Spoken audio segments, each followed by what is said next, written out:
ഈ കഴിഞ്ഞ വർഷം വന്നിരിക്കുന്നത്.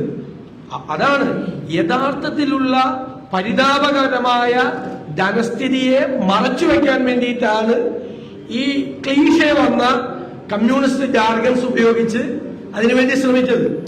ഈ ക്ലീഷേ വന്ന കമ്മ്യൂണിസ്റ്റ് പദപ്രയോഗങ്ങളുണ്ടല്ലോ, ആദ്യഘട്ടം മുഴുവൻ ഈ യഥാർത്ഥത്തിലുള്ള ധനസ്ഥിതിയെ മുഴുവൻ മറച്ചു വെച്ചുകൊണ്ട് ധനസ്ഥിതിക്ക് കുഴപ്പമില്ല എന്ന് പറഞ്ഞുകൊണ്ട് ഈ വാചകങ്ങൾ കൊണ്ട് അതിനെ മറപിടിക്കുകയാണ് യഥാർത്ഥത്തിൽ ധനകാര്യമന്ത്രി ചെയ്തത്. ഞാൻ വേറൊരു കാര്യം പറയാം.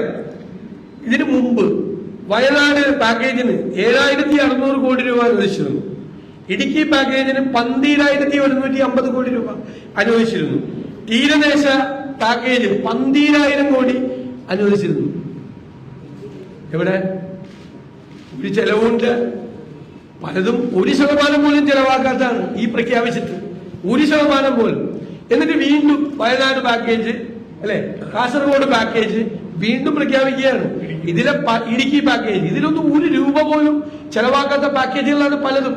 വയനാട് പാക്കേജൊക്കെ ഏകദേശം ഈ 7,600 കോടി പ്രഖ്യാപിച്ചിട്ട് 49 കോടി രൂപയൊക്കെ ആയിരുന്നു എക്സ്പെൻഡിച്ചർ.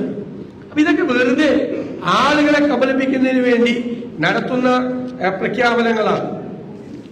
അതുപോലെ വിഭവ സമാഹരണത്തിന് വേണ്ടി നടത്തിയ നിർദ്ദേശങ്ങൾ 1,067 കോടി രൂപയുടെ പുതിയ വരുമാനം ഉണ്ടാകുന്നതിന് വേണ്ടിയിട്ടുള്ള വിഭവ സമാഹരണം